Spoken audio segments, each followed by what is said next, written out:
Across all history, the truly strong remain shrouded deep in darkness, hidden from society. They carefully erase all traces of their existence, so that when later generations look back on history, it is as if they were never there. But sometimes, even the most perfect plans to erase one's tracks leave unexpected loose ends. This tome was one of those loose ends, left behind in charred ruins. What secrets lie within?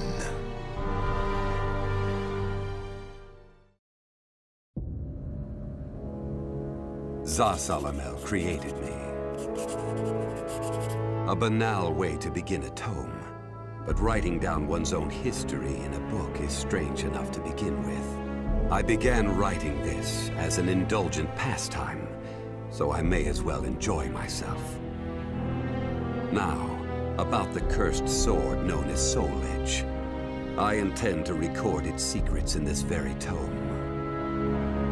However, I must exercise caution. A fitting end awaits all who seek the cursed sword. Some may laugh and call this an exaggeration. Should anyone who has held that sword ever read this tome, though, I'm certain they'll agree with me. The origin of Soul Edge is a mystery.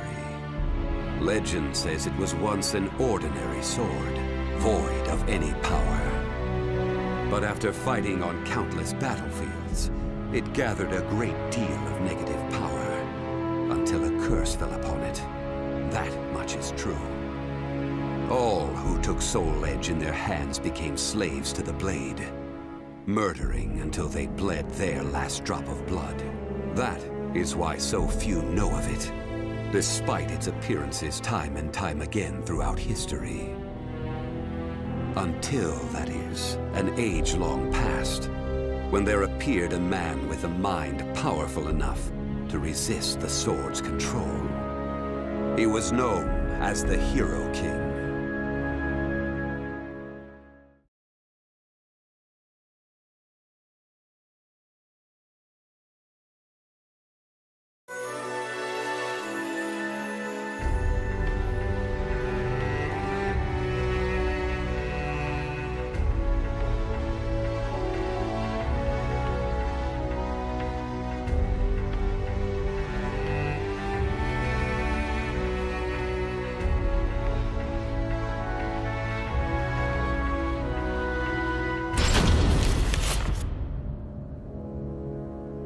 In that ancient age, great change came only through war.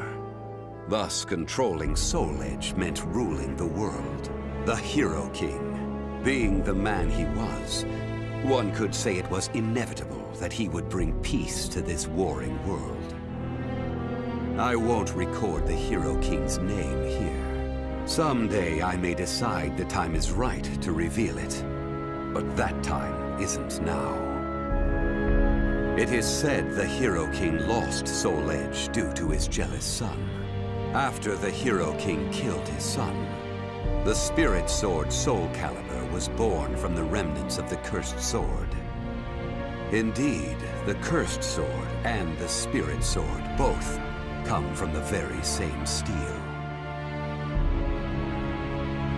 While the name Soul Edge is known to a select few, the name Soul Calibur is known to almost no one. There is a reason the Spirit Sword was never revealed to the world. Some say the Hero King created the Spirit Sword, but the truth is that the Hero King risked his life and failed. Those who would carry on the dead king's wish and perfect Soul Calibur were to come later. They were known as the Guardians of the Spirit Sword. Like a thief in the night, they took the Spirit Sword and withdrew into the dark recesses of history. They told others of the Hero King's Spirit Sword, and that they were going into hiding to both prevent Soul Calibur from being used for evil, and to prepare for the threat of Soul Edge.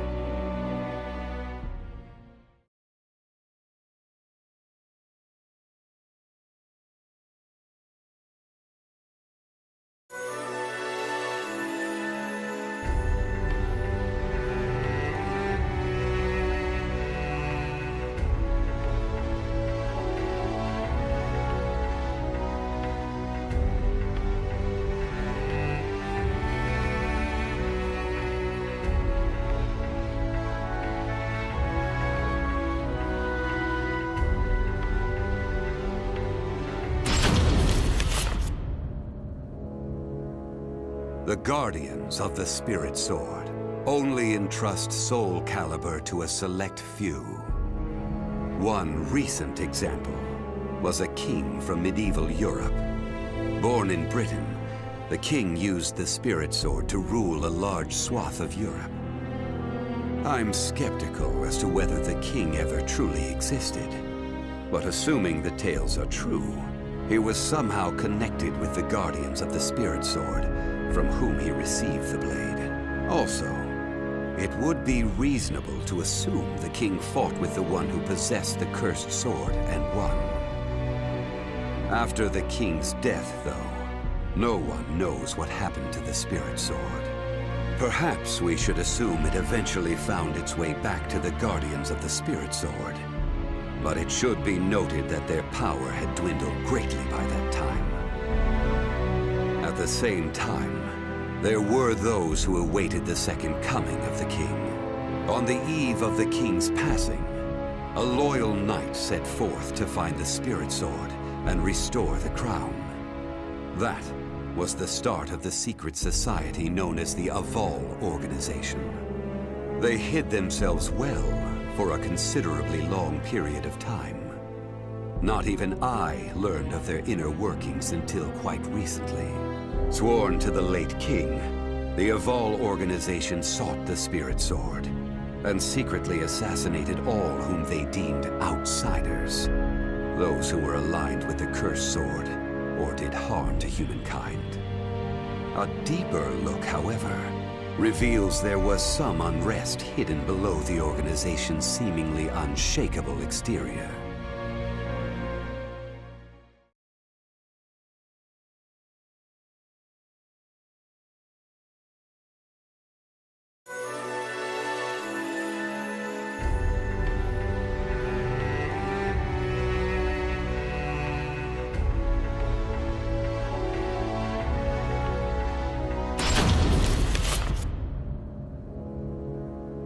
After slumbering in the shadows of history, Soul Edge was awakened by the pirate Cervantes de Leon. Cervantes attacked the ship of one who had won Soul Edge at an auction. He stole the cursed sword and became its puppet. Soul Edge changes its form depending on its wielder. When Cervantes took up the cursed sword, it transformed into 2 blades. And after nearly 30 years of slumber, it caused that terrible catastrophe. Cervantes and the cursed sword were defeated by a female warrior, and one of the blades was destroyed. Shattering without coming in contact with the Spirit Sword was a first for Soul Edge. Immediately afterwards, the evil seed occurred. The evil within Soul Edge was unleashed upon the entire world. Why did the evil seed occur? What havoc did it wreak where it landed? Not even I have any way of discerning this. But one thing is certain. Ever since that day, the cursed sword's malfested kin have been swiftly multiplying. What does it mean to be malfested? It's extremely hard to define, for the resulting phenomena are so varied. There are those who undergo monstrous transformations, while others look no different from ordinary humans at first glance. In addition to humans, some animals have experienced transformations as well. Common traits of the malfested include heightened fighting instincts and violent tendencies. Some become beasts, hungry only for slaughter, while others use strategy to entrap powerful foes. But they all slip into towns and cities, seeking blood under the cover of darkness.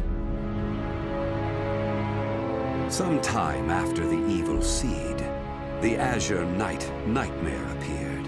Rumors said he possessed Soul Edge, and his string of indiscriminate murder seemed to agree with this.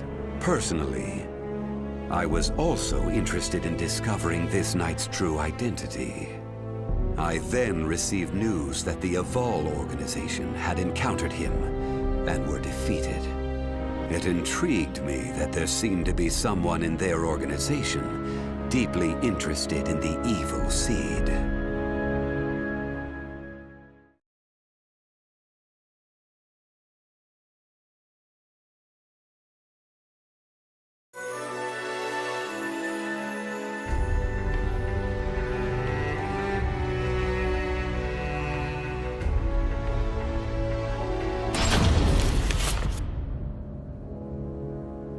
While Soul Edge has appeared constantly throughout history, Soul Calibur's whereabouts are still shrouded in mystery.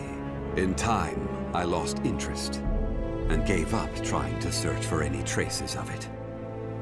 But after resuming my search later, I found that it had been taken to a temple in the east at some point.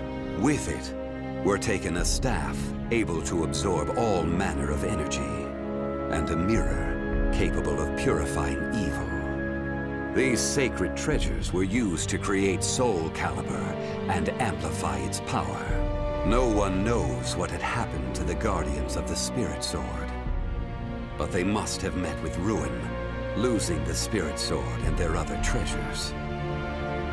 As for the temple, it later became Ling Sheng Su, a famous martial arts dojo that worshipped the Spirit Sword and the other weapons as the three sacred treasures. But now the Spirit Sword is no longer there.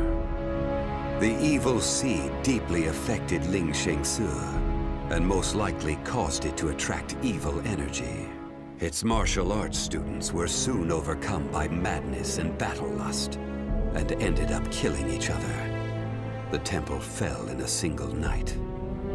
Therefore, no one knows what happened to the Spirit Sword. Only one student of Ling Sheng Su survived. While the survivor didn't possess Soul Calibur, there was clearly merit in looking into him. What powers did he possess? What could he accomplish? I was deeply intrigued.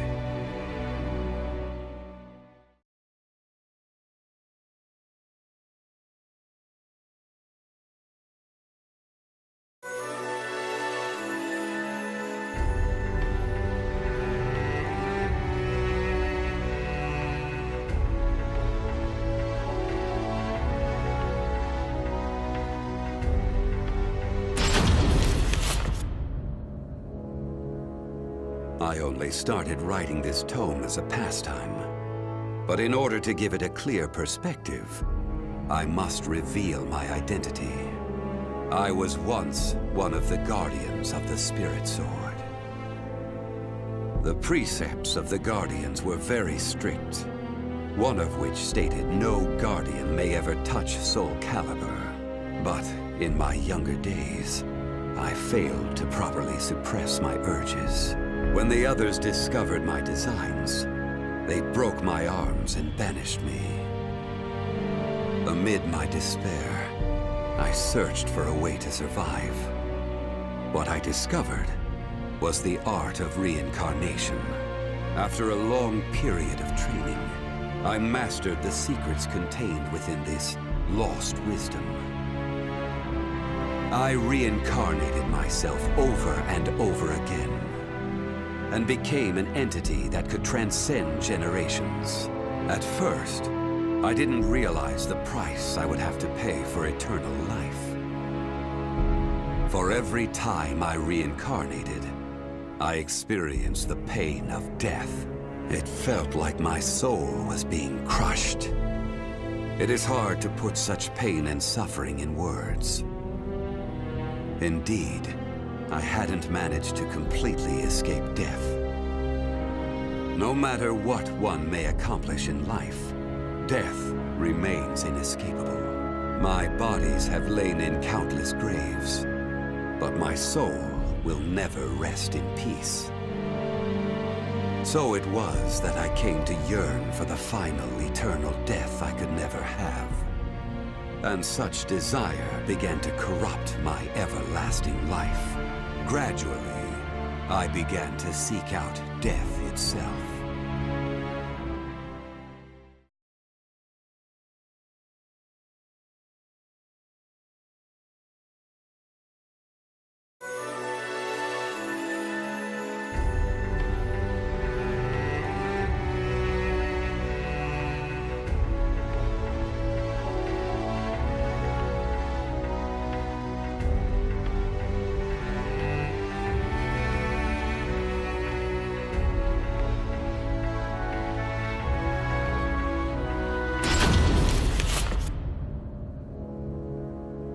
That was 1,000 years ago.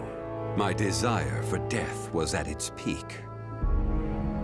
That longing for true death led me to even take hold of Soul Edge. Wisdom, power, battle lust. In those days, I felt I could do anything. But when it was over, I was forced to confront just how prideful I had been. As a puppet of the cursed sword, I kept fighting to my last breath. And for what?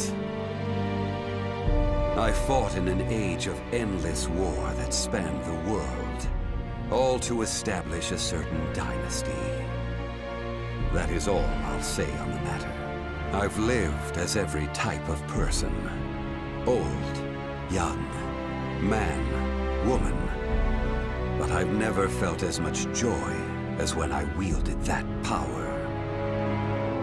However, not even the cursed sword could free me from the chains of samsara. And so I died, and was born again into this world.